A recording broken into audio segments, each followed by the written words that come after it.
Yeah, no, I think I like experienced like a new form of cryptid or something like that last night. Yeah, no, you came across the Dragonborn who has 100 sneak and 100 pickpocket, but instead of actually taking things from you, he decided to leave a piece of gum. Yeah, he puts pockets. He doesn't have pockets. Yeah. he gives you pockets. Like, I started the day with 4 pockets and I came home with 10. I don't know what happened. Yeah. My pajama pants did not have pockets when I woke up. There's 12 pockets now. You leave with normal denim jeans and come home with cargo pants.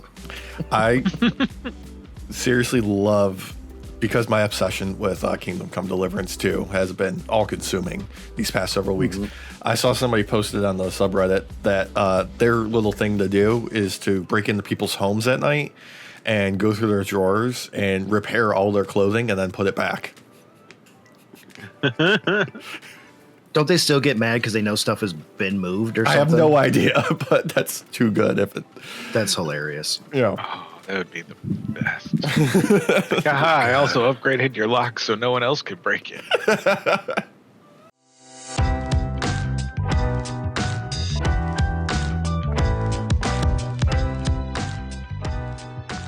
Because it's like not quite a heel turn. Like, you're not necessarily evil. You're like those little elves that come in and make shoes for that guy. Yeah. The cobbler. Yeah. Oh. You're just coming in and doing the work for them and making sure they're all well kept and good. I forgot how that reverse and like leave like milk and cookies for the family for when they wake up. With a little note that says, "Jerry, please stop shitting in your drawers. These stains are not always removable." Okay. Yeah. Oh, that's up there with a poop knife. You should always have one ready. Change your diet first, just in case. You do both. Probably both. I eat air and sunshine, so I poop oxygen. It's nice. Just like the plants. Yeah. Look. Photosynthesis. Flatulence synthesis. Photoflatulence? It's why I rip ass so much. Okay. I'm just spreading oxygen. You are. You're doing the work of the earth. I am the earth. You already like friggin' alluded to it with the talk of a heel turn, so I guess we just gotta talk about Elimination Chamber right off the friggin' bat. Yeah, I might have tipped the scales there a little bit. Yeah, a little bit. I mean, I've got thoughts. You got thoughts? I've got many. Yeah, I've got many. I got like a half a thought. Yeah. Should we start off with the big story or actually just like run through the actual show?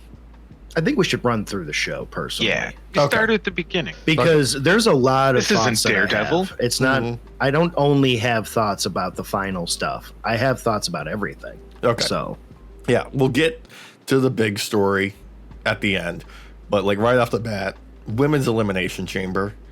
I'm gonna say, we've been kind of like meh on the whole like Jade, Naomi, and Bianca storyline of like Jade being taken out and the obvious red herring of it being Liv and Raquel. That beatdown by Jade on Naomi though was fucking awesome. I gotta say, they really, really, really put their thought behind how this was going to go down by having Naomi and Bianca wear white and have Jade come out in all black like fucking Batman.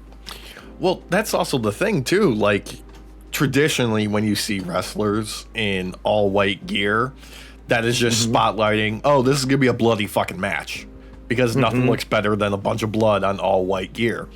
And we didn't get that. We instead got just a brutal fucking train wreck happening right in front of our face. So Naomi was crying by the end of it all. She got her ass whooped. Bianca, for her part, did really well. Stuck in the cage, just beating on it, wishing she could get out to help her friend.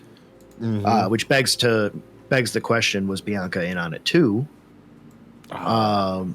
In what happened to Jade, or was it only Naomi and she just grabbed Naomi because she was the one not in a cage at the time, or fully in a cage, I should say. Yeah. I mean, the post-show sit down with Bianca indicates I didn't see that. Yeah. Bianca's, at least in character at that moment, is positioning as, ignorance, essentially. Like, she is saying, like, I need to talk to each one of these women, was like somewhere around what she was saying. Because I could easily see it as Naomi wanting to have the belt over Jade, thinking she's more worthy of the belt because she's tired of being looked over and passed over and such. I could see that storyline playing out. The women's division needs a storyline that is not only one that draws you in, but doesn't center necessarily around the idea of you getting a belt or needing to take a belt off someone, unless there's like a twist like this, because I feel like this kind of twist is like refreshing if that's what they're gonna do. Yeah, like there needs more storylines that isn't just solely focused on the title scene. You're 100% on that. I will say, my girlfriend, who I don't watch wrestling, I just let her drift in and out as she sees fit. Her personal favorites this past year have been Liv and Dom, and this is my perspective from somebody in the house who's more of a casual fan. And she laid out, she goes, no, I don't think Liv should have won because I think she has enough going on that she doesn't need to be chasing a title right now, even despite being a tag team champion now. But she doesn't need to go back to the, I'm going for the women's world champion singles title. So I agree with that because I think I've said that a few times now on the podcast, kind of, not the exact words, but the idea that Liv has a title now. She doesn't need to go after the main belt for a little bit. The only reason I would disagree with that now is because of her showing in the Elimination Chamber. Every single time we have seen her lately, she has stepped up her game. This being no different, she took an absolute fucking beating in that chamber. She bawled her eyes out. Like the welts that was all around like her entire midsection. The cuts. She has one like on her ribs that was real nasty. It was like a lump already. So she's going to have like a big old blood bruise there. But god damn, is she good. Like at one point, I think it was only 3 of them left. And the camera cut in close on Liv's face. And you can see she's actually crying, like literally crying, because she's in so much pain. And at no point does she stop. No. If anything, it gets more intense instead. A year ago, I was bitching about Liv. I'm not anymore.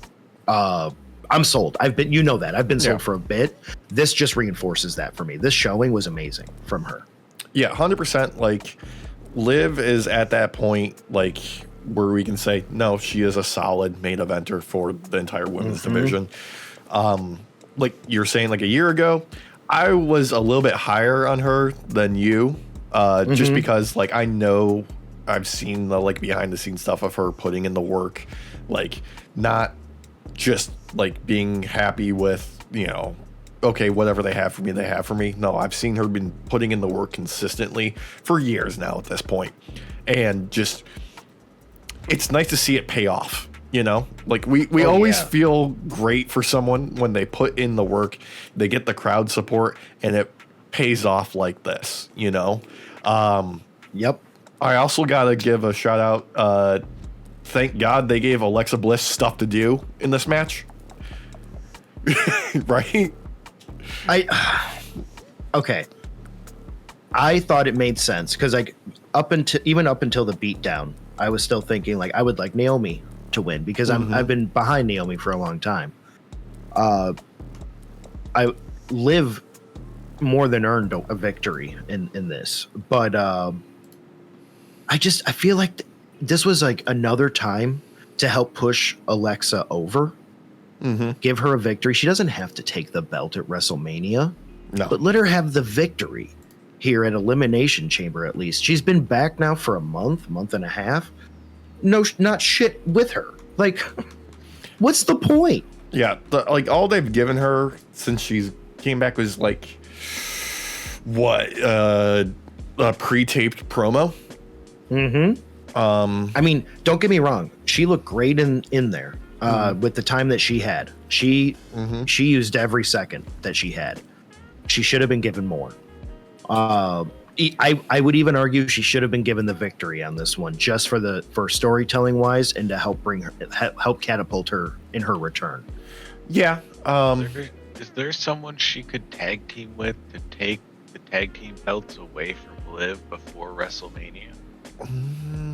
What's her face from the Wyatt Six? I could see that. Yeah. That would be fun. What I've read, most of what they want to do with her has to deal with like the Wyatt Six faction and like integrating her in there. But the problem that they have right now is Bo Dallas is injured. So like they're kind of just keeping that on pause. Yeah.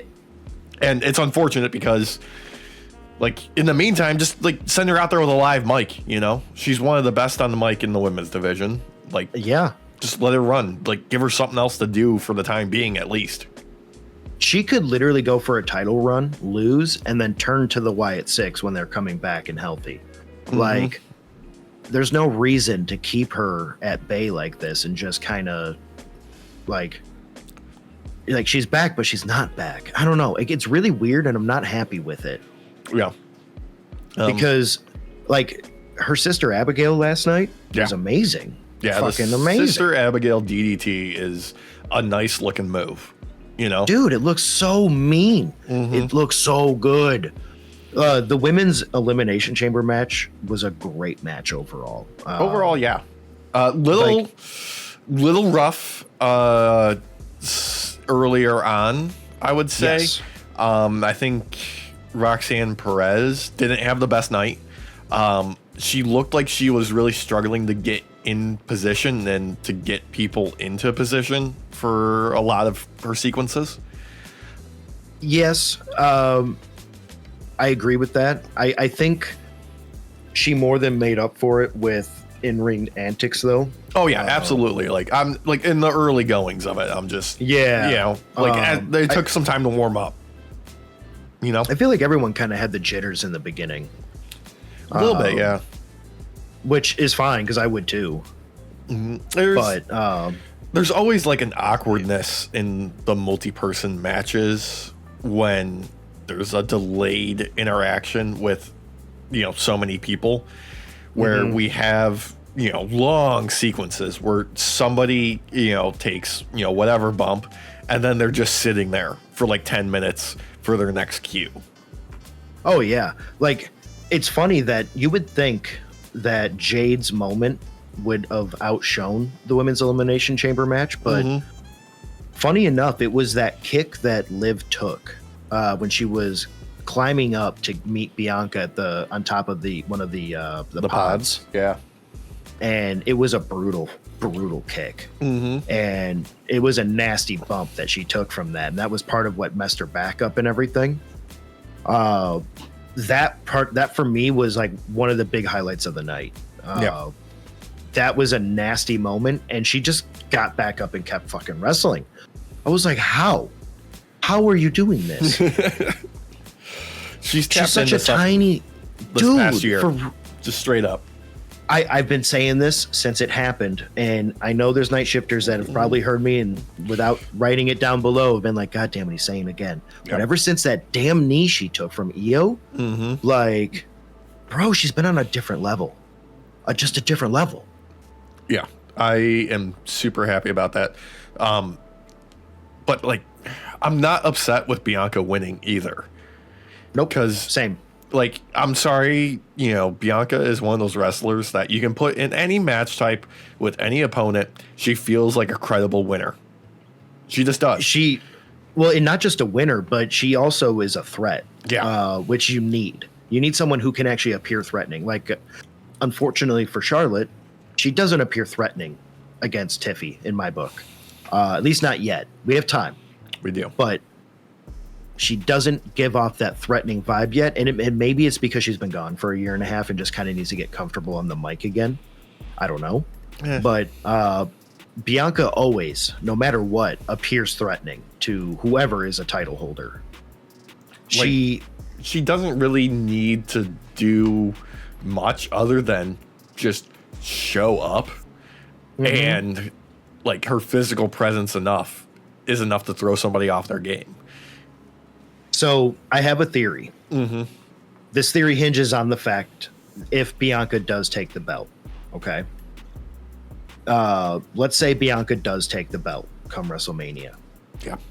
This would lead to a perfect rivalry for a monster v monster of Bianca v Jade. And Jade overcoming and taking the belt from her. Yeah. I mean, they set the stage for that with Jade's debut and that first Rumble appearance of her and Bianca facing off. Both of them, staring at each other while doing, dueling military presses to other wrestlers. They laid the groundwork from that since the beginning. Yeah, I'm expecting this is where we're going to start to see the lead up to the culmination between these two, because it was inevitable. This was always going to happen. There was no way around it in some respects. As long as Jade was going to be in WWE, she was going to have to face off against Bianca sooner or later. Yeah. The only negative to this is I have enjoyed their chemistry as a team so much. They look like they have so much goddamn fun with each other, and that's the only downside to it, is because we don't have that. Okay, well, theory crafting here still, obviously. Yeah, unless let's say Bianca turns heel too. Well, no, let's say Bianca is actually innocent in this moment between Jade and Naomi. Let's say she had nothing to do with it then. Yeah. They could still have this rivalry and then afterwards make up and be friends again. Yeah. It's also very possible. The question is, how do they handle tonight when this goes live? Raw, which is going to have Rhea versus Io, and make the stakes not feel kind of secondary now that we know it's going to be Bianca in WrestleMania. I think you need to have it where I think the way to make it work is to not let this be a squash match and treat this like a main event.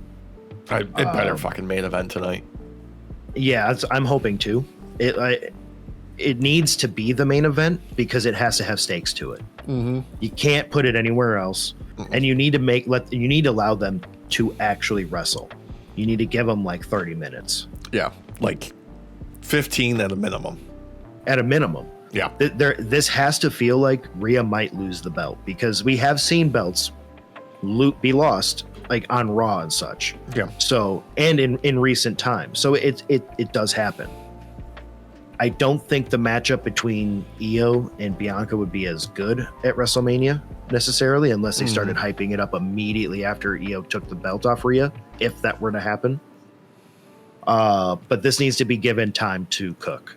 They need to give that would how you be. Yeah, we need something to make this feel more than just like obligatory type of match at this stage. That's what we need. Okay, like we've set it up, make us care about it now. That's where we're at. Maybe have Raquel come out and knock out the ref, and then throw in some weapons, and then the two just beat the holy living hell out of each other. Hell yeah. Maybe I don't know. Like, I've seen it done on a mid-card match on a PLE once, but like you could have Raquel like go over and like pull out a chair that might have some barbed wire on it. Okay, all right. You're laying the groundwork. We got to move ahead, because all right, I'm throwing it out real quick. Yeah. Throwing 2 kendo sticks, one painted green, one painted red. Yes. And the red one is actually 2 kendo sticks taped together, and then yeah, you don't know until halfway through. Yeah. It splits in half. Oh, let's do it. But to finalize though, real quick. Yeah. If you haven't seen Elimination Chamber, The women's elimination chamber, if you're just going to watch one of them, that is definitely one that is worth watching. So is the men's. I'm not saying it's not. Yeah. But it was pretty good this year. It was pretty darn good. Yeah, I would say like overall, like all the matches, very strong. Everything in between the matches was bloated and, could have been sped up. In between the matches, 4 matches on how long was the show? 3 hours? 3 hours and 20 minutes, I think. Yeah. It felt like it took forever. It did. It did. I had time to do a bunch of things in between each match. Yeah. And I did get things done because I have a little puppy and I have to find time to get things done. Yeah. So. Okay. Tag match, just for the sake of having a tag match, Trish Stratus versus Nia and Candice, who Derek is going to ask me why is she there? Because she likes to suck up. That's why she's there. You know what, Alex? For the first time, I don't think I need to ask that, actually. She outshined Nia. Oh, absolutely. On this. Not only for the first time, but for what feels like is going to be a continuous thing now. I feel like if they were playing some sort of game with having her be there and everybody would just wonder why, other than like joining the Mean Girls Club, I could see this where she's starting to outshine her now, and Nia has to suck up to her if she keeps wrestling like this, at least. And she has it in her to do so. Before we talk about the rest of the match, I do want to say I was a big fan of a lot of the gear on the night, but Trish Stratus's gear, where she looked like that Marvel superhero who was like a super athlete, like the Super Pro or whatever. Like, I really enjoyed that. It was awesome. Yeah, I did like the outfits. There was a lot of white. Yeah, this night there was a lot of white. A lot of white, a lot of black. Yeah, really like in your face about who is supposed to be what, essentially, but still turning the tables immediately right on their head with the whole Jade and Naomi incident. Oh yeah, totally. I did also like where Jax was messing with the announcers a lot though during Tiffy's entrance. Yeah, she's like a lot of what she was doing in the actual match was secondary to her reacting to things and playing to the crowd. Like that was she is excelling at that, Yeah. I was going to say she needs to start playing to that strength more. She doesn't need the big bombastic moves. She's a giant inside the ring. Like, you don't have to do the crazy stuff yet. But if you can win the crowd over by being funny, it doesn't matter if you're a heel or if you're a face, And when you got somebody like Candice there to do like the actual like technical or high flying stuff, it works. Like this, this team is working, For the first time for me too. I've been asking all the time, like, why is Candice there? I finally have a reason, or an answer. And it was nice to finally get an answer. Because I normally like Candice. I do. Yeah. She's a great wrestler. 100%. But she just was not getting to do anything with Nia. So it was just like, why? But we have an answer. Yeah, we have an answer. Also, just, this was a feel-good match to give, Trish Stratus time to shine in Toronto, have a good time. Tiffy out there just doing Tiffy things, kind of. I mean, Trish got to look real. There was some moments, obviously, where things didn't go necessarily as planned. Yeah. But overall, Trish looked amazing out there. I could see a full-blown run from her. Oh, yeah. If she wanted to come back full-time. Something that I just, it was just my eye, catching little things, but near the finish, when Trish was laid out and she was just made, the tag back in to Tiffy, Candice comes running in, Tiffany Stratton, throws her over the top. She nearly lands directly on Trish, and then Tiffy just, fucking kicks Trish to kick her out of the way. I'm like, okay, you could have been a little bit more subtle with that. I know you're supposed to signal her, hey, I'm about to do something, but, it looked like you really kicked her. Okay, so you do get to see her kind of tap her before the incident with Candice, like, hey, get out of the way. Yeah. And she must not have realized it, because then she actually kicked her. Yeah. Because I said the same thing. I was like, wait a second, you don't kick your teammate like that. What are you doing? Yeah. You do it, they won't get out of the way. Well, Candice almost landed on her, though, too, to be fair. She basically kind of did, actually, I should say. Yeah. But not in a way where it was, like, harmful. It was basically like her foot kind of bumped her as she was landing on the side. It was a weird moment, and it kind of drew me out of it a little bit, I'm not going to lie. But, I mean, I was drawn right back in, though, when Nia started swinging Trish around. Yeah. And slammed her into the turnbuckle.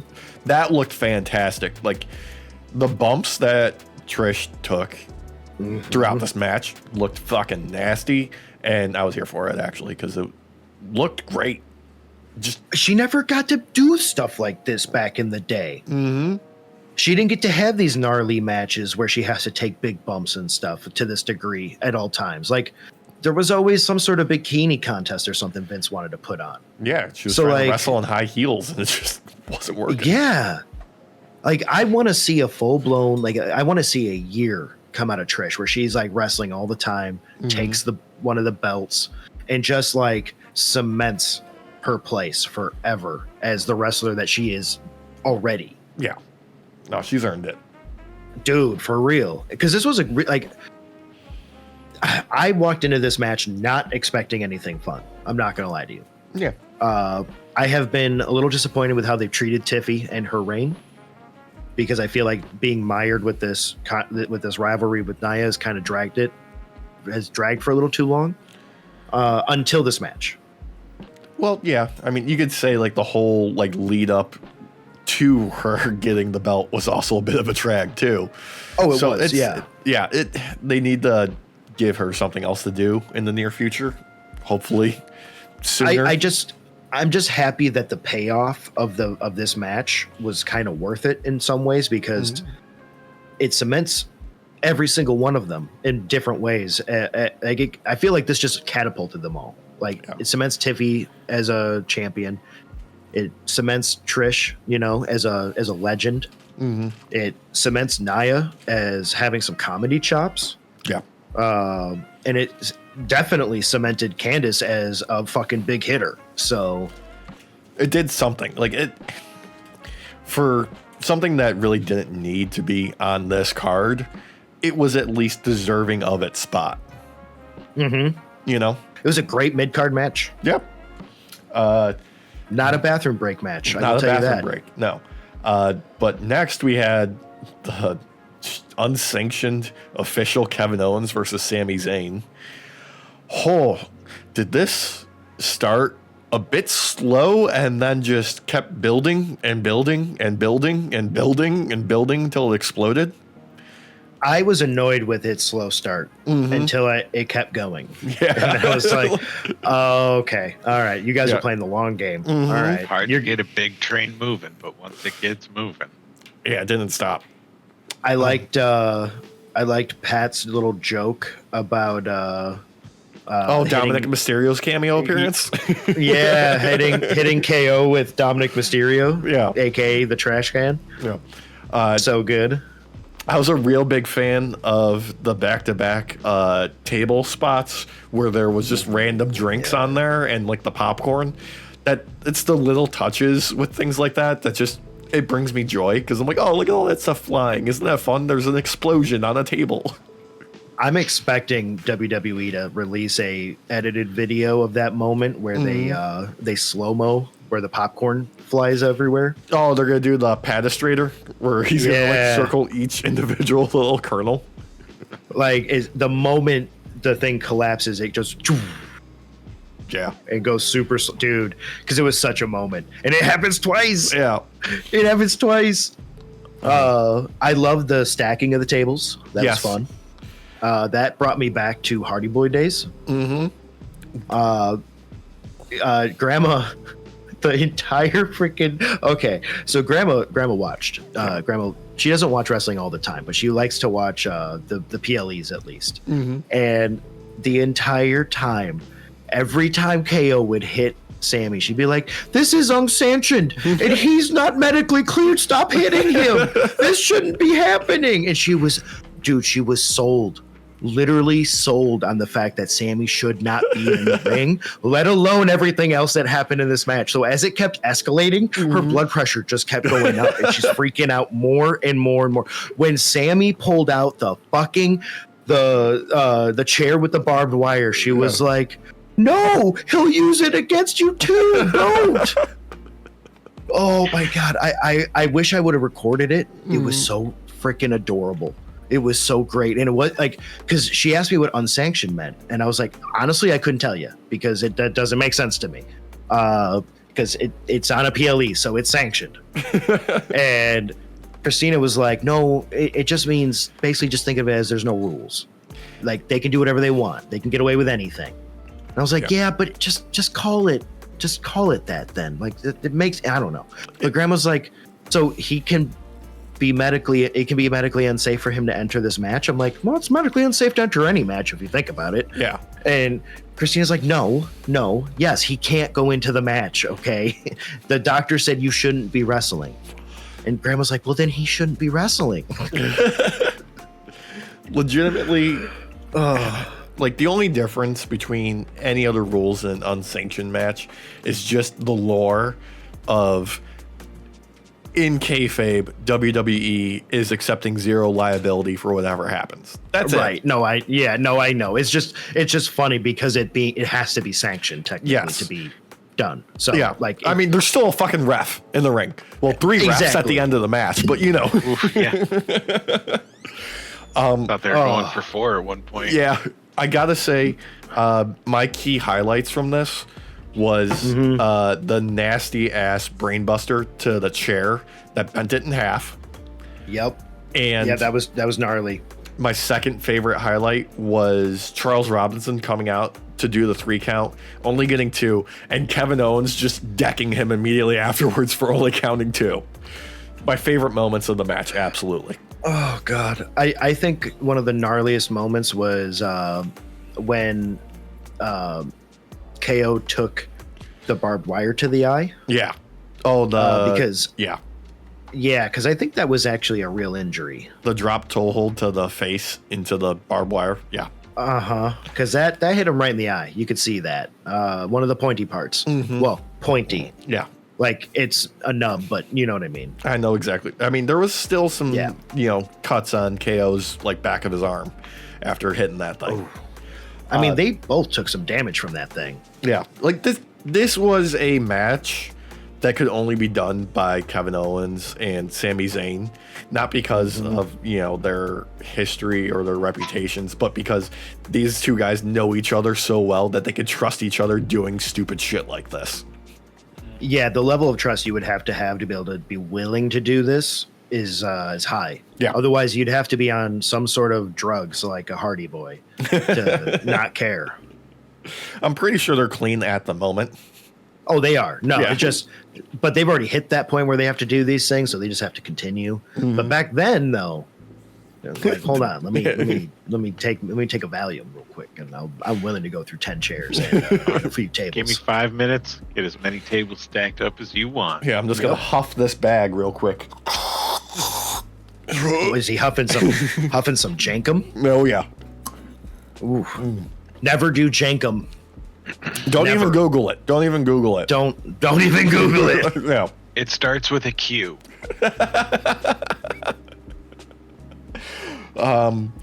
Look, what is jankum? Yeah. Can we talk post-match and the beatdown that continued? And then Randy decides that he's going to help out. Like, now, Randy, now's the point where it's too far for you? I think that comes down to what Triple H said in the press conference. It's a really far walk around that arena. They told him to go, and he's like, all right, walk out there. It's been 10 minutes. I was supposed to be out there. Don't hit my music yet. I haven't found it. It's the... Oh, God. What... This is Spinal Tap moment is what we need, is Randy walking around backstage trying to find the ring. Have you guys seen the main entrance? I can't find it. Yeah. All while holding a Steam Deck playing Elden Ring. Oh my god! I was like, how? I asked Christina and Graham, was like, how much do you think they paid him to get him away from the new Monster Hunter? Like, because they had to give him extra to come back, right? Because this motherfucker took 3 months off when Elden Ring came out. Yeah.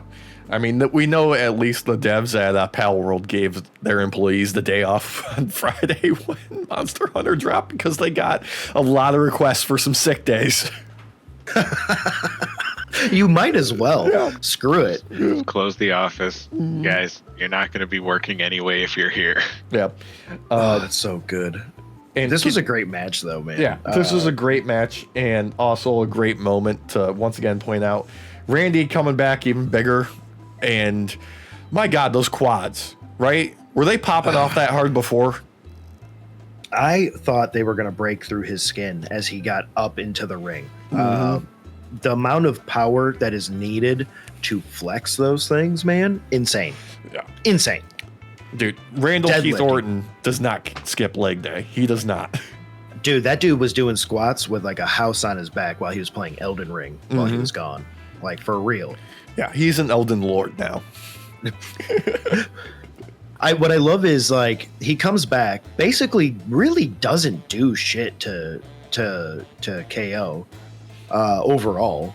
At least compared to what we had just seen. Yeah, so, like, comparatively, yes. Like, we're desensitized to the violence. So at that point, we're like, oh, he really didn't do anything to him. Because he wanted to punt kick him. He wanted to. They stopped him from doing it. Again, Alex, we're so desensitized after what we just saw that a little old punk kick ending a career or something doesn't seem that bad. You know? It's like, oh, you want to stab him with a knife? Just took a grenade to the chest. What I love is, like, okay, I get it. You can't do a punk kick, right? Mm-hmm.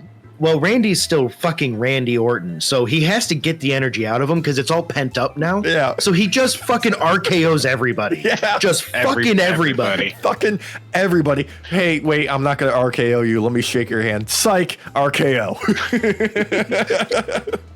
I love because the first guy got a handshake. Yeah. The first guy that tried a handshake did get a handshake. The second guy goes to get a handshake because this time Randy puts his hand out. And Randy, because Randy was like, "Oh, I got an idea with this. This is gonna be fun." Oh. Psych, motherfucker. It was like Oprah giving out cars with.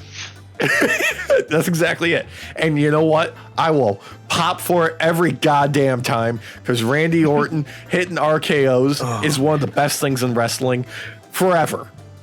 You know what? You are so right because I was kind of like I had reached my peak with violence in that after that match a little bit, but then I was reinvigorated for more violence watching Randy successfully pull off RKO after RKO after RKO, which what seemed infinite and was gonna be like they just had a stream of guys coming out to take them. Yeah, like numbers 3 and 4 were great, and numbers 78 and 97 were also good too.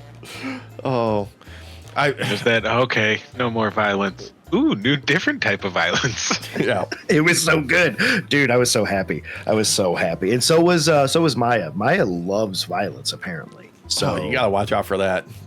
Well, you're teaching her to protect the house. You know, that's what it is. She's gonna be a guard dog. She is now successfully doing Samoan drops, and she has also done a DDT. This is all to her stuffed rabbit. Yeah. And I thought you were about to say to herself off the couch or something. She's trying. She's ready for it. She wants to. I'm like, you are too small for this. Like, yeah, is she over 3 pounds yet? No. No, she was 2.2 when we weighed her last. So 0.2 heavier. Yeah. She's bulking up. But no, she's a little boxer too. She likes to box. Like, this girl's going to be in the WWE before you know it. So, yeah. She's going to be walking out like the British Bulldog whose name I can't remember. Oh, no, I feel terrible. Oh. As we're all Googling now. Yeah. Right? Oh, I figured Alex was already on it. Yeah. British Bulldogs. Already on there. Matilda. Yep, there it is. Yep. Yeah. Damn it, he beat me to it. Well, of course. Come on, dude. I had to. It was required of me. I feel like she is going to be probably a main eventer within the first year. Yeah. So, yeah. You know what? We're getting the WrestleMania main event. Her versus CM Punk's dog Larry. Intergender match. Mm-hmm. Yo. I'm here for it. I'm down. I got $1 on Larry. I got Win or two on him. lose, man. Win or lose, man. They can tag team together afterwards and take on everybody's cats. Mm-hmm. So I'm good for that. I'm Yeah, good for that. Yeah, they might lose. I'll put Oliver in there in a triple threat. Oh man. Okay. But back to the match though. This was an amazing match. As much as I might have been annoyed initially with the slow roll, like incline with how things went, it was needed. We couldn't. I don't think we could have started at 100 and had these boys go for as long as they did. No. Initially, when this was put on the card, that's what I wanted. I wanted them to go full bore right from the start, and instead they made me wait for it, and I'm happier because of it. Yeah, I agree. Yeah, I agree. Yeah, they don't have the cardio at 20-year-olds anymore. Yeah, slow things down in the beginning and build up to it. yeah. I do want to say, hey, commentary team, what happened to kayfabe and El Generico and Sami Zayn being different people? Huh, bro? Yeah, thank you. I forgot about that. That annoyed me too. I was like, why are you guys bringing up this history that was between two different people? Yeah. You sons of bitches. And not only that, El Generico retired so Yeah. he could take care of those children in the orphanage. Yeah, in Mexico, that's where he is. That's where he is. Let him enjoy his retirement. I don't like this idea that they think Sami and El Generico are like the same person. Like they're very clearly different people. Yeah. Sami Zayn has never worn a mask ever in his life. Never. Yeah. Never. I've seen them in the same room at the same time, so. Yeah. Yep. I have too. Anyway, main event, men's elimination chamber, Logan Paul, CM Punk, John Cena, Drew McIntyre, Seth Rollins, Damian Priest. Gotta say, I really enjoyed the structure and the layout of this match in particular. Like, Yeah. they eliminated, Priest and Logan Paul very effectively, and kind of like we all knew they weren't going to win. Essentially, like none of us hoped more than anything. All of us hoped that Logan Paul didn't get within smelling distance of a WrestleMania main event. I think they know to not do that personally. Yeah. He's not ready, because I also enjoyed the structure of this as well. So the big difference in my opinion between the men's and the women's overall was that this had more structure and the women's was more chaotic, and both very good for different reasons. Yes. I like that they're so different because I want them to stand out more against each other. The way that this went on was awesome up until basically Logan Paul entered the picture. Yeah. I definitely liked how Seth and Drew were the ones who started this. I think you need two top tier wrestlers at the top of their game right now like that to really kick this off and get the ball rolling, essentially. Also loved how both of them opened up with kill shots right away. Yes. I mean, they weren't successful. They both missed, but I liked that attempt. It needed to happen though, because this was a way to set the stakes immediately. Was everybody's treating this like it's do or die, except for Logan Paul, who treats it like a joke, and repeats the same joke from last year with his Sharpie and the pod plexiglass, and doesn't get over nearly as successful as it did last time. No, I would say quite the opposite, actually, because he was getting booed, and not the type of boos you want as a heel. Actually, this is the get the fuck out of the arena booing. I'm going to show off the shirt I'm wearing right now that's available in the Night Off store that says, "Sir, I feel compelled to stress that we are not booing because of your effective heel work. We are booing you because you are simply awful." Which you are, Logan Paul. Yes. You not only are you awful as a wrestler, and when you have to actually be a regular wrestler, but you are just an awful human being. Yeah. You deserve none of the accolades that you have inside the ring. You deserve no spot in the Elimination Chamber. You do not pass go. You do not collect $200. And I was glad that you got knocked out in the way you did, because it really showed how ineffective you are as a wrestler inside the ring, because you barely did anything. Yeah. And I also appreciate just the absolute thrashing that Punk gave him.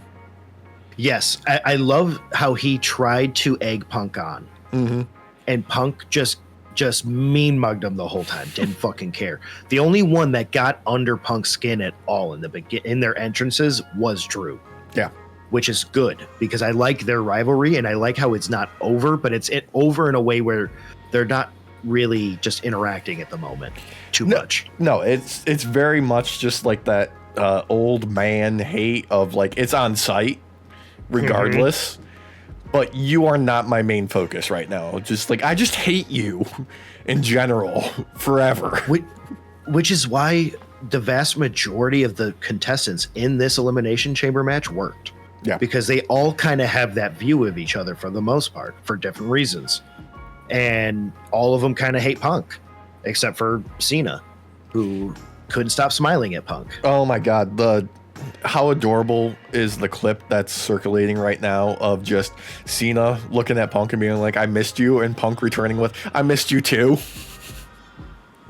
It was so like, okay, not only was that adorable just in the sense of them saying it, but it really brought me back to when Cena was around all the time, and you didn't need a microphone in his hand to hear him. Oh God. Look, because you don't. Like before we get like through like the end of the match itself, I do want to say once again, some fantastic looking gear, particularly Seth. I loved his entrance fucking jacket, looking like he's from fucking space with those giant fucking sunglasses, looking just over the top ridiculous. It was great. Like he didn't look like an oven mitt this night, but it's still great. It was very much it gave me Hunger Games meets Fifth Element. Yes. Absolutely. Like it had that Hunger Games kind of vibe about it, with what the ridiculous stuff those people would wear. And then it also reminded me of what's his face from Fifth Element, Chris Tucker's character. Chris Tucker. Yeah, that's who it is. Basically, yeah, basically. Ruby something, yeah. But I got no matches. Out of any of that though, the thing that I would like wear all the time were those fucking sunglasses. Those things were dope as fuck. Oh yeah, those were fucking sweet. Those wraparounds that came down like around the ear a little bit on the bottom, dude, that was so cool. Yeah, I mean, that was so cool. And dude, Drew, okay, I know he's worn it before, but his like basically Dragonborn gear, yes, like, dude, it fucking slap every time, dude. Especially when he's going this, and you see the spikes coming up, dude. So good. It goes so fucking hard. I love it. Oh man, Punk's purple always hits hard. I love when Punk wears purple, that royal purple, because he's got to let you know he's the king. Yeah. And then Cena just wearing some jorts, as you do. Look, as you do. I have some thoughts on that for like post show, but right now, I have a question. Yes. Does heel Cena still wear jorts? That's okay. So that's the thing. I don't know if heel Cena's still going to wear the jorts, but I want him to bring back the pump up Reeboks that he used to do back in the day, where he would pump them up just before he goes for a finish. Because it's so over the top and dumb. He has to do that. Do they still make those? Probably. They probably will. The Young Bucks got custom made ones. Yeah, I was gonna say. Damn it! I was just gonna say that. Yeah, they produced like 1,000 of them, I think. Yeah, because I wanted some. Oh yeah. So in the match itself, we get a lot of great moments. We get everyone just beating the holy living fuck out of Logan Paul. We got especially Cena. CM Punk. Yeah, we got Cena and Punk hitting the Hart Foundation's tag team finisher in the middle of this match. A nice little homage to Canada, if you weren't paying attention. Also, funny enough, Pat McAfee, another great homage to Canada. Canada was booing the American national anthem, and Pat couldn't understand why. And it's like, do you not understand the relations that are going on in the current world right now, motherfucker? I believe. Like, are you that ignorant? The news. Yeah, I believe no less than 6 times did he comment on it. Yep. Yeah, you are correct. It was like 6 or 7. Funny enough, I think he forgets things as his eyebrows come in and out of existence. That's entirely Which possible. they were more in existence, actually, in this PLE. I don't know if he dyed them or something. Or No, that was put that free healthcare he got access to while he was up in Canada. No, is that what it was? Yeah. Well, yeah, because like you get free dimensional anchors with every purchase. So I do gotta say, on that subject, I was beaming, like ear to ear fucking smile when I heard the crowd in Toronto singing along to O Canada immediately after the American national anthem.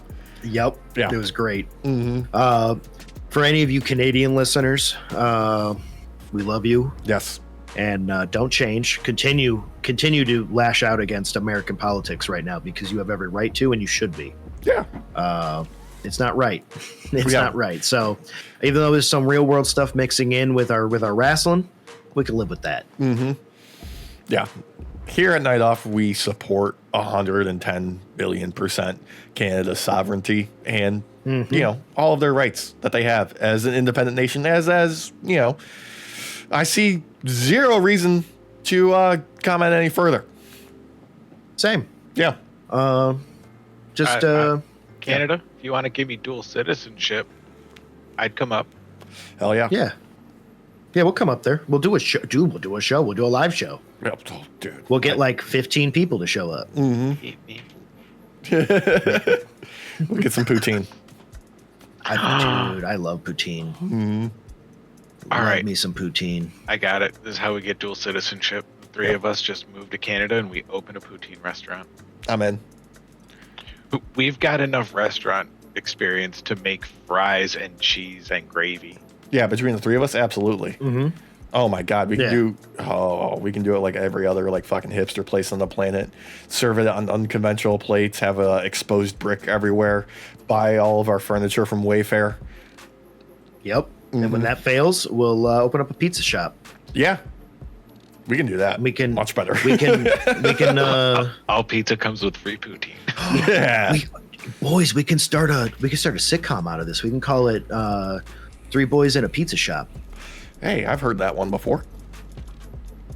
Yeah. Yeah, and then As long as one of us doesn't get kicked off the show for being dumb and then like having a fantastic career afterwards, only to be upended by their wife because you can't help yourselves in taking over movies. Don't do that. I can at least handle the first part of that. Yeah. And in about 6 years, we dropped the pizza shop from the name. That's right. Yep. Yeah. Yep. Yep. Oh, can we get Nathan my Fillion to join? Dude, as himself, He could be right? as the landlord. Yeah. I like that. Landlord Fillion, played by Nathan Fillion as Nathan Fillion. Who just appears every week as one of the characters he has played. No, he's just Guy Gardner, Green Lantern, 100% of the time with the fucking bowl cut. Oh, thank you. I was just gonna ask. Do we Yeah. get the bowl cut too? Oh, Because yeah. I want the bowl cut. Oh, yeah. Oh, Oh God. my god. right. But with the match though, Yeah, finish of the Yeah. match. we can't help ourselves. Yeah, we can't. We really can't. We need to be reined in. We yes and each other way too much. Yes. The finish with Seth screwing over Punk, Cena taking advantage, Punk like getting choked out with the STFU, Cena shouting at him, Seth from the outside yelling "die" at CM Punk was kind of great. Can we go back real quick though to the moment where Seth realized what it's like to be the young boy in a room full of two OGs who are clearly gonna gang up on you? Oh my god! Especially after you punch one of them and say, "Hey, he's mine. You've been gone for too long. Go back and make your fucking movies. I'm gonna go beat the hell out of him." Mm-hmm. You kind of ruin relations there in that moment when it's 1v1v1. Look, at every stage of Seth Rollins calling himself the architect, he has never learned the lesson that his instincts are always fucking wrong. He's George Costanza. Like, he should follow the opposite of whatever his instincts are at any given point in time, and he'd be far more successful. Alex, I can't get past the fact that I thought you said Jort Costanza. Yes, Jort Costanza. That's Cena's new persona. Jort Costanza. Yes, highlight the bald spot even more because it should have had its own motherfucking pod. Let me tell you, it should have had its own pod. Yeah. No, but I got to say, one of my favorite points of this, other than Logan Paul getting just fucked up and then pinned like a bitch, was the GTSAA that happened. Yes. One of the coolest things to happen in Elimination Chamber, in my opinion, was the GTS into a AA. Those two working together. I felt like a fucking kid again watching these two wrestle. Yeah. Like a literal kid. I got to see something I haven't seen in such a long time. God damn, did it feel good. It felt good. Yeah, this is, like, I know we've been saying for, several weeks now at this point of like, okay, what does WrestleMania actually look like? Like, we're already excited because we've got all of these different like pieces in play, and there's so many big names at WWE right now that like any combination you can get excited about. Now that we're finally like, okay, this is what's happening and we can build off of this, I am so finally fucking happy that we're here. Like, we're getting to the fireworks factory finally, Yep. Yeah. Yeah. And I'll I think bring the matches. Yeah. I think we have a setup here for Cena to get screwed over. Oh, yes. Like the perfect kind of screw over, the kind where you're sitting under the ring for 2 hours straight waiting for that specific match to show up so you can come out from under at the right moment. Yeah, you've been pissing in the bottle like half the day. Yeah, and putting posts on Instagram while you wait. Live streaming it. Yep, watching the show live underneath the ring. Yep. The way that this went down, I can see Cena not realizing that Punk is the type of man at this age that is not afraid to go scorched earth. Yeah. I mean, how many times has he said that he's the devil himself his entire career? Yeah. How many times has he shown that he is willing to go not just over the line, but leave the line in the dust behind him because he burned every bridge that was crossed on his way to get there. I mean, the dog collar match with MJF, the entire run with Drew McIntyre, telling Cody he will stab him in the front. And funny enough, I think after what we're going to talk about next, we are going to see like a Punk Cody kind of team up, so to speak. Not outright. I don't think we're going to get an outright team up. Okay, but I think we're going to get like a play ball kind of way. Like I'm not going to come after you right now because I have some other things I need to take care of. But it just so happens the other things I need to take care of are the things you need taken care of too. So we can kind of work together. Yeah, it's that meme of like, we can work together for now. Afterwards, things get complicated. Yeah. Kind of like how working with Roman is. Yeah, exactly. But go ahead. Yeah, go ahead, Walsh. You were going to say. Oh, I was just going to say, the enemy of my enemy is my friend. And, Cody takes on Cena. Well, The Rock's going to get involved somehow, so who takes him on? I think that's where you bring in Punk. Yeah. Have CM Punk take down The Rock. Yeah. I think that's smart. At least that's what Walsh's childhood heart wants. Well, and it fits though, because as much as a company man as Punk can be, he is also vehemently anti-company. And who's the biggest company man out there on the fucking planet? It's The Rock. Well, let's not forget all of the history that Punk has with, as he refers to him, Dwayne. Like, Yeah. the pipe bomb, one of the key moments in his most infamous promo ever was saying that he should be in the main event of WrestleMania, and he's not, because he's not as big of a kiss ass as The Rock. Yep. One of his other most infamous promos when he was against The Rock, and he told him that your arms are just too short to box with God. It's The Rock. Yep. That's why I feel like it fits. I feel like we're going to have this moment here where we're all going to think Cody's about to lose the belt. And then here comes CM Punk to screw up The Rock's day, because The Rock is too shitty to even realize that this was even possible. Especially with how the aftermatch went with the little... which we're getting ahead of ourselves. We haven't even talked about the whole shenanigans with The Rock and Cody and his soul. Yeah, I was going to say, so let's jump on that, because I've got some words. Yeah. I mean, first, before Elimination Chamber, we had SmackDown, where the entire show was about The Rock glazing and meat riding Cody to try and get him, like, to just sell his soul to him. The VIP locker room, the spread that R-Truth, helped himself to, the custom Ford truck, the promo where he kept his jet running the entire time because he's like, I don't care if people can't hear me. They should hear the Rock's bird in the background at all times. Invoking his dead father's death date on a belt that says Cody's soul. So you got Travis Scott coming out there. For what reason? He is, because it's how he's dressed. Yeah. It's to send a message. The message very clearly before The Rock even steps out, because Cody comes out to meet Cena. with Cena afterwards, and they're talking, and Cena's like, "It's you and me. They know it. You know it. Everybody knows it. WrestleMania, you and me, man." Yeah, look at us. We're all like, we're all like hyped up and like, this is great. We're gonna get this crazy ass face v face match. This is gonna be so good. Oh my god, this is gonna be amazing. I've been wanting to see how Cody's gonna take on Cena and all of this, and then fucking Rock's music hits, and fucking Travis Scott walks out like he's about to hit the block. Like with the hardcore championship belt.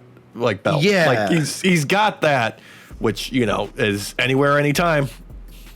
Well, I mean, he's dressed like he's about to freaking go out there and blick someone. You know what I mean? Like the dude was ready. And then here comes fucking Aunt Becky coming up right behind him. Like, everybody knows an Aunt Becky. They all have a fucking Aunt Becky who is stuck 20 years in the fucking past and can't fucking dress like a normal goddamn human being. So they dress all disco, despite everybody fucking not liking disco anymore. And they still kept the Coke problem for some reason. I was thinking Temu Elvis. That also works too. Yeah. That also works. I god damn did I hate it. And I don't know, man. Obviously I have my reservations against The Rock, but he compounds how bad it is by being like, I want your soul. And obviously I want your mind, and I want your soul too. And he repeats himself, and it's like, brother, what are you doing? Like, this is tequila before he goes out there. Yeah. This is like when you nag a woman to try and demean her so that she'll keep dating you or to start dating you, which is stupid, by the way. Yeah, that don't work. It don't work. It's stupid. Don't do that. Treat them with respect and humility, and treat them as equals, like The Rock should do. But he doesn't see anyone as equals. That's why he wants Cody's soul. And I got to give it to Cody, because Cody literally takes his dumpster fire of a fucking promo that The Rock has decided to create and make some fucking gold out of it by looking at him and going, my soul is sold. It's already been bought by this ring, by these fans. So The Rock, go fuck yourself. Perfect moment. Perfect moment. He literally brings this back into normalcy where you feel like, okay, I can be a part of this again. Yeah. But real quick, let's not discount everybody else's work over the past week to make sense out of The Rock's promo. Because Seth was putting in work, Damian Priest was putting in work, Drew was putting in work, Punk was putting in work, the fucking editing team editing down that segment, put in a lot of fucking work to make it tight and cohesive. How about editing Derek for putting up a Shang Tsung version of The Rock? Yeah, that was perfect. That was perfect. Like, goddamn. Like, editing Derek did some work too, okay? Let's not forget him. Yeah, everybody else was putting in more work than The Rock was, okay? To try and make sense of this shit. Exactly. Yeah. Even editing Derek had to get involved. Even editing Derek, and he's a lazy shit. I'm sorry, editing Derek. Please. Don't Please. do that. Now you've done it. Yeah, you're gonna bring the fire on yourself. God damn. Look, the key moment after that was, why the fuck was Travis Scott smudging the entire himself in the ring with Sage? I mean, I maybe I'm out of touch. I'm okay with that. I'm an old man now. I'm an old head. I don't care. But Cena, that moment, the look on his face, S tier. S tier. Oh yeah. The fact that everyone was able to make a full course meal out of a can of shit that The Rock put forward surprises me. But you need someone like a Cody Rhodes. You need someone like a John Cena who are forever the performers. Yes. Who will just do it and do it straight faced as if this is real. Because that look that Cena gives The Rock sold me back into all of this. No joke. It literally it also sold me on the idea of a Cena heel turn, which I had never in my life thought I was gonna see like this. I am at the point where I am let it play out, because they did a little bit of seeding, but it's still like I need to understand more of his motivation, because he won the Elimination Chamber. So like, what is The Rock offering to John Cena? Well, he got him in the Elimination Chamber. Maybe, yeah. I mean, he kind of declared himself after the Rumble on his own, didn't he? So he did. Yeah, why did that just work? Well, here's my kind of thinking about it, because I've been contemplating this since I watched it last night, and I rewatched this specific bit again today just to get it fresh in my head again. I feel like, yes, I think you're right. I think the seeds were planted for us already to kind of get a hint of this happening. I couldn't pinpoint exactly where they are, but it didn't feel wrong to see Cena do this. And part of me wants to say is because for many years, Cena also carried the WWE. Yeah. Just like The Rock also carried the WWE as well. So I feel like there's a lot of camaraderie there in this idea of like this new gang of legends that are all sold their soul to The Rock because he's the big legend who was able to take over the company in which they worked, essentially, and have this real world meets kayfabe fucking craziness. I could be wrong, obviously. Yeah. But I feel like that would be a way to sell it. The way like The Rock sold his soul many years ago to WWE, essentially, and the company itself. John Cena did the same thing. So like in that respect, I can see how this would happen. I mean, you're right. Also, there is a hint of like early NWO and Hollywood Hulk Hogan not really being a part of Hollywood, but calling himself that. And instead we have John Cena and The Rock, who are, you know, for whatever you want to call it, they're actual like box office stars. Like they make money at movies. I would say one is a lot better at it than the other, though. I would say that one, unfortunately, is the underling in this situation. I think John Cena is the much better actor than The Rock. Undoubtedly. watching him early on in his acting career, obviously was not the greatest at it, but there was something there always. Oh, he was the dude fucking had Riz. hilarious in a lot of different things, like Trainwreck. Oh yeah, no. I'm not trying to diminish it. I'm just saying, like, if you watch early John Cena acting, like the Marine, for example. Oh, I was going to say, like, his spot on USA Psych. That too. I actually like that spot though. I think that's hilarious. Yeah. But that's a good moment of him though, because he was feeding into all that. And you see him now, like with Peacemaker and with Suicide Squad and all that type of stuff. The man's gone leaps and bounds. Like, he is such a good actor. Whereas like The Rock, he's kind of just always been The Rock in different movies. Yeah. And he took a big risk in Southland Tales, and that didn't pay off. Yeah, that's because he plays basically. It was his first time trying to not be The Rock in a movie. Yeah, didn't work. And unfortunately for him, he's not that good of an actor overall. He can be funny. Yeah, don't get me wrong, especially when you pair him up against like a Kevin Hart. Oh, dude, Jumanji. Well, like Kevin Hart just elevates anyone around him. Same thing with Jack Black. He can elevate anyone around him to be funnier. I mean, Kevin Hart does it just because he's so much shorter. Like, they can literally just stand on his shoulders like a little step stool. And I, God damn it. Yeah, you broke him. Yep. I was going to say, I was actually about to praise The Rock too, because he does have comedy chops to some degree. Yes. That spot in, was it Fast and Furious 2 or 3, where he makes fun of Tyrese's bald head?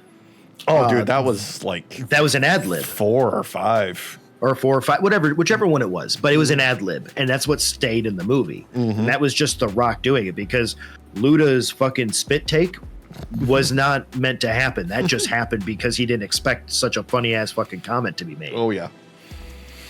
So that's what stayed in the movie, though. So The Rock he does have it. Like, I know where he's at this stage in his career has come with a lot of like caveats, but let's not forget that at one point in time, he was the most giving wrestler that WWE ever had because he was so secure in his spot. Like, he was willing to put anyone over at any point in time because he knew it would not diminish his value whatsoever. Well, there's a lot of similarities to earlier Rock and Cody, where it didn't matter who you were wrestling, you were putting them over. Yeah. Every bump was big. Didn't matter what the move was. It was going to look like it was nasty against you, even though you might still take it and keep your belt. You were going to make them look good. And that was early Rock. I don't think The Rock does that now. No. I don't think The Rock fucking cares about that now. Because unfortunately for him, we had to be sold on this idea that he hated Cody because Cody took away the WrestleMania he wanted to have. And then we were sold that, oh, well, actually, we become best friends. Look, our moms are best friends. Look, I want your soul. Everyone else sold this, not The Rock for me. And I know I have a bias against him. I do. I know that. But it had very much Creeper vibes. It felt like he wanted to diddle Cody more than just be like, get your soul or whatever. Right? It was very sexual. Like, yeah. And it unnerved me. I think he needs to stay away from a microphone. I think he needs to be off camera. No. Personally. What I'm thinking back to the version of The Rock that was born last year in spite of everything else and what he turned that into. And I think if he can tap back into it, I think we're in good shape for The Rock going forward. I don't want to see him deviate from that character at this stage, because he tapped into something that felt threatening. It felt violent. It felt unhinged in a good way. Like, remember when he was beating down Cody in the rain outside of his bus? That was fantastic. Okay, so here's my problem, right? I enjoyed those moments too. I did, because it felt like a very vindictive Rock who was getting revenge for all of that stuff that he wanted, because he's always been the boy that gets the toys. Yeah. He didn't get to be that anymore, right? this version of it is so like think of that as the original trilogy of Star Wars, right? Mm-hmm. That encapsulation. What we just got at Elimination Chamber is the sequel trilogy of The Force Awakens and all of that fucking garbage. Like the hyper monetized version of it, because he wrote Cody's soul on the belt this time and wrote his dad's fucking death date. This is like this doesn't have that natural pettiness to it. It has a very produced pettiness about it to me, because like the original version of The Rock doing this, the final boss type stuff, as annoyed as I was, I kept admitting that it was working. This to me doesn't work. This to me feels forced, way more forced. It feels forced in the aspect of this is the blend between, real and kayfabe and getting like super meta, but it feels forced in the aspect of The Rock as a individual, as a real person, is tapping into The Rock as the final boss is just pure narcissism. I think why it worked the first time was because he naturally did it. Yeah. He naturally got to that point. This is him trying to reach those heights. It's like a meth addict who keeps trying to get that first high feel. What I think is really diminishing it is his playing between being a face and being a heel. Well, because I don't think he's playing it that way, Alex. I think he is unintentionally doing that. I think he just wants to be cheered at the same time as also being booed. I think that's just what it is.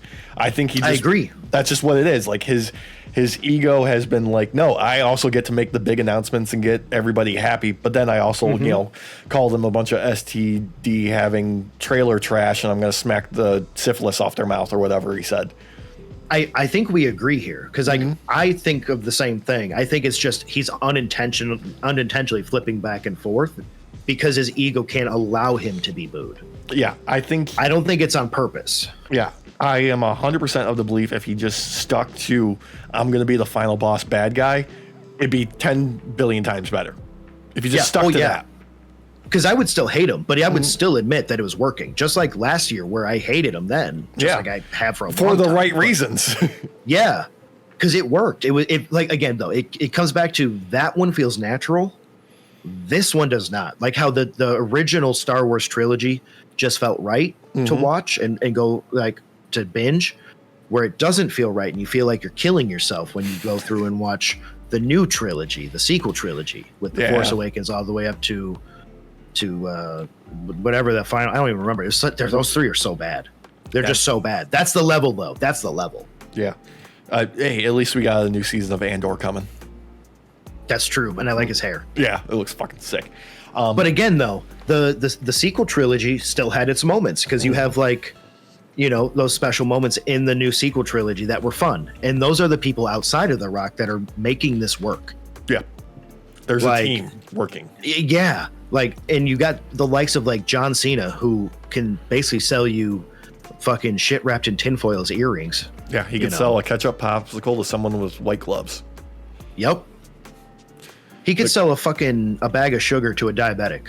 Speaking of his appearance at the press conference after the show, perfect, no notes, shows up, sits down, takes the mic, picks it up, drops it, walks away without saying anything.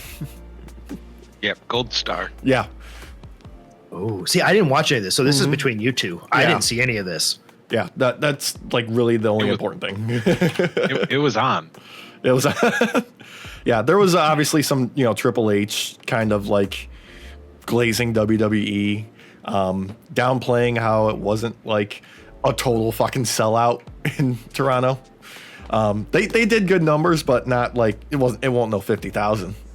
They have not been selling out recently, and it shows. The camera can't hide it anymore. Yeah, they need to lower the prices on the ticket sales just a little bit.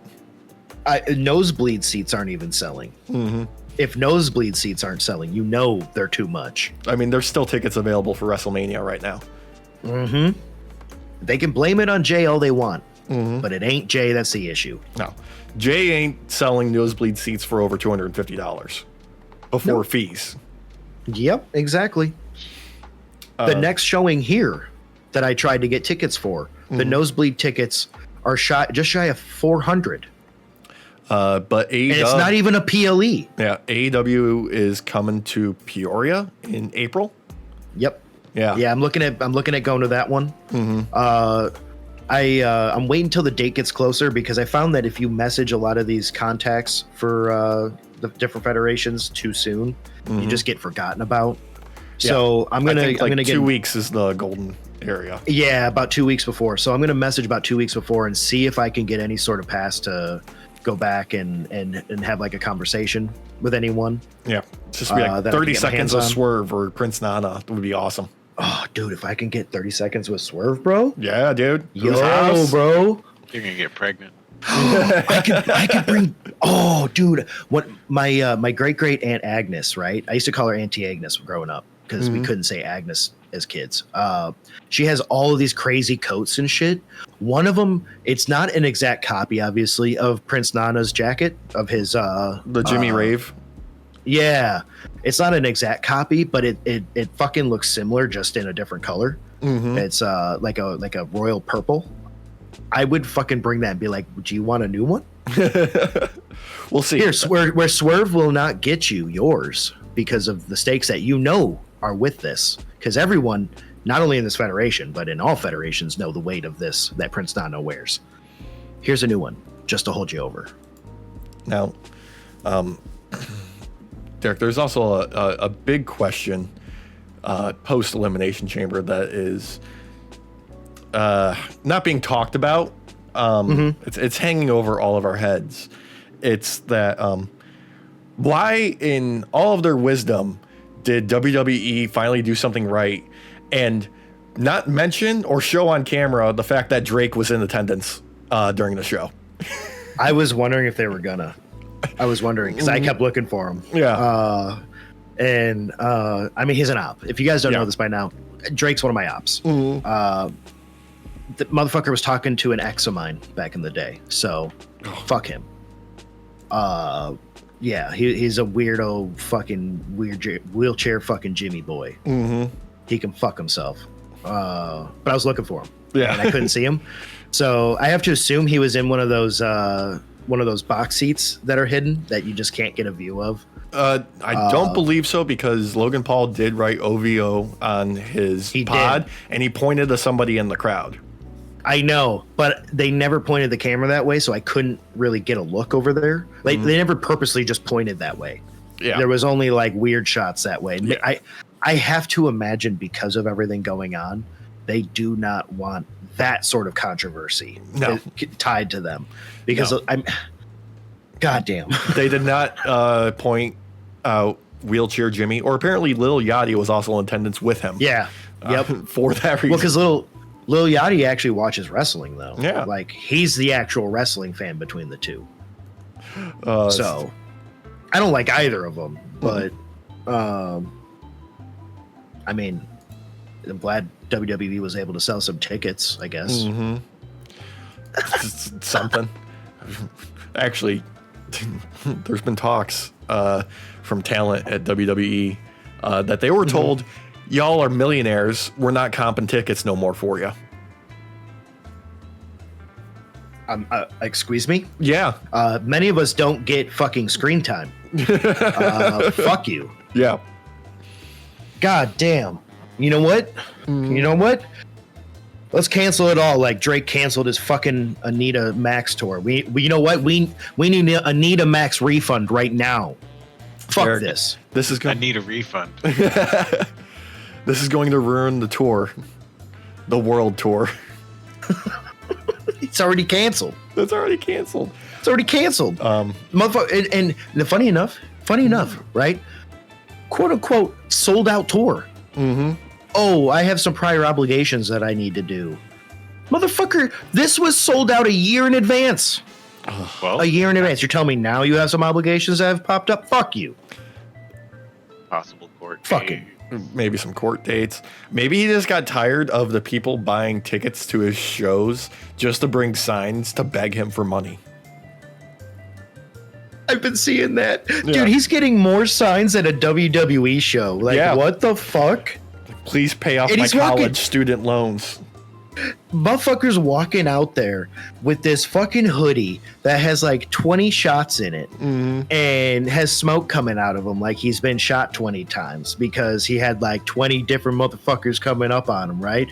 When really the difference is him and his 20 Ghost Riders went up against fucking Kendrick and lost heavily.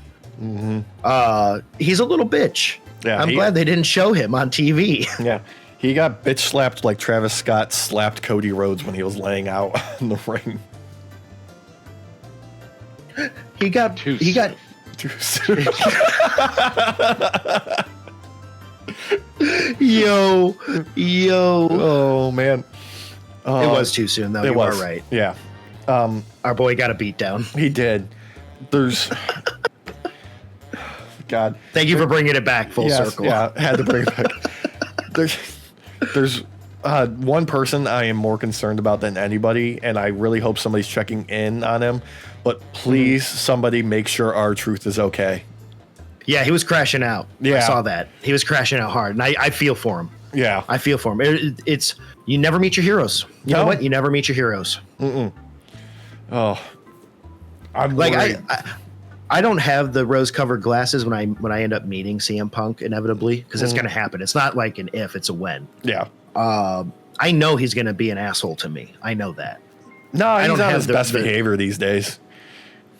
Well, yeah, but that doesn't mean he's still not going to be an asshole. Yeah. He'll be a nice asshole. Yeah. That's Yeah. what I'd hope for. It wouldn't be like meeting MJF. Well, yeah, because I'm going to be bringing up some past career stuff, and he's going to be real annoyed real quick, and when he realizes my camera's recording everything. Hi, CM Punk. I love you. Yeah. Big fan of your work on heels. That was a great show that got canceled too soon. Yeah. Ricky Rabies was a highlight. Yep. I want to be like that one guy who finds those really, really old pictures of people to get them to sign it and autograph it. Oh, yeah.